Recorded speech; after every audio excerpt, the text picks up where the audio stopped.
ایک شخص کا ذکر ہے جس کو کوڑ کی بیماری تھی، اور یہ شخص جو ہے کوڑ کے سبب سے انتہائی مصیبت میں اور انتہائی ذلت کے اندر اپنی زندگی کو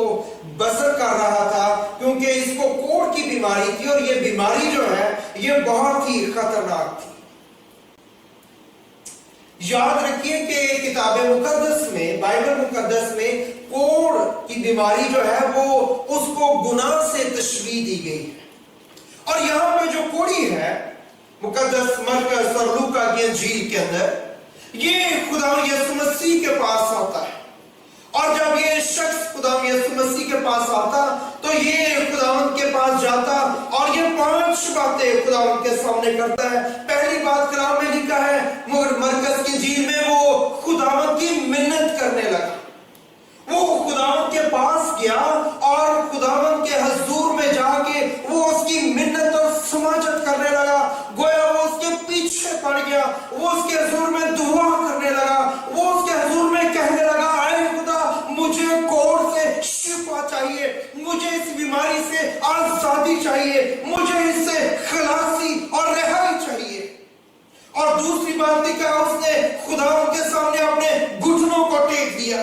وہ خداوند کی ورشپ کرنے لگا، وہ جان گیا کہ میں جس کے پاس آیا ہوں یہ خداوندوں کا خداوند ہے، یہ راجاؤں کا راجا ہے، یہ بادشاہوں کا بادشاہ ہے، یہ طبیب اعظم ہے۔ آج تک پرانے عہد نامے سے لے کے آج تک کبھی کسی کو کوڑ سے یہودی شخص کو شفا نہیں ملی ہے، لیکن میں جس کے پاس آیا ہوں یہ مجھے کوڑ سے شفا دے سکتا ہے، تو میرا علاج کر سکتا ہے۔ تیسری بات کلام میں لکھی، آپ نے کہا اگر تو چاہے، کیا لکھا؟ اگر تو چاہے۔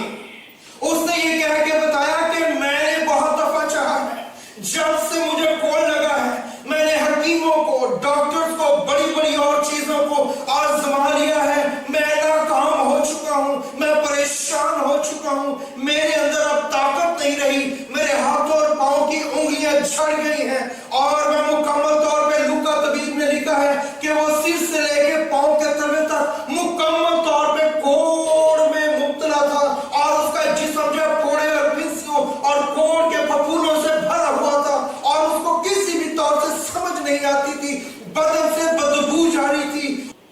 لیکن جب اس نے میرا رب کے مسیحا کو دیکھا تو جرت کی اور اس کے قریب چلا گیا، اس کے آگے سجدہ کرنے لگا، اور اس نے کہا کہ اگر تو چاہے، اگر تو چاہے تو یہ ہو سکتا ہے،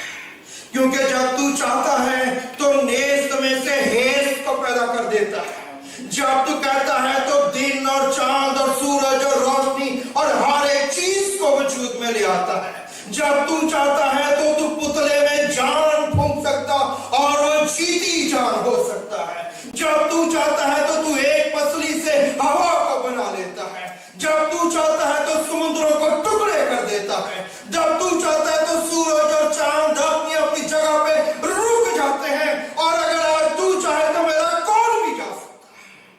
اگر تو چاہے تو یہ ہو سکتا ہے۔ جب اس نے یہ کہنا شروع کیا تو لکھا ہے خداوند کو اس پر ترس آ گیا اور اس نے اپنا ہاتھ اس کی طرف بڑھایا۔ جب آپ عاجزی سے، جب آپ پورے انٹرسٹ کے ساتھ، پورے طور پہ مگن ہو کے کھو کے دعا کرتے ہیں، جب آپ پورے ایمان سے خدا کے پاس آ جاتے ہیں، تو آپ کی عاجزی اور ایمان سے کی گئی دعا خدا کے ہاتھ کو آپ کی سچویشن کے اندر لے آتی ہے۔ جب آپ ایمان سے دعا کرتے ہیں تو آپ کی ایمان کی دعا خدا کے ہاتھ کو آپ کی زندگی کے اندر مداخلت کرنے کے لیے مجبور کر دیتی ہے، اور جب خدا کا ہاتھ آپ کی زندگی کے اندر آ جاتا ہے، جب خدا کا ہاتھ آپ کو چھو جاتا ہے، تو بیماری کوئی بھی کیوں نہ ہو، اس کا علاج کوئی بھی کیوں نہ ہو، وہ آپ کے لیے ہو جاتا ہے۔ چاہے عرصہ دراز سے کبھی کسی کوڑی نے شفا نہ پائی ہو،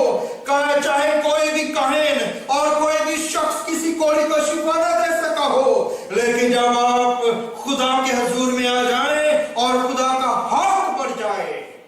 اور خدا کا ہاتھ آپ کو چھو لے، تو آپ کا بدن شفا پا جاتا ہے،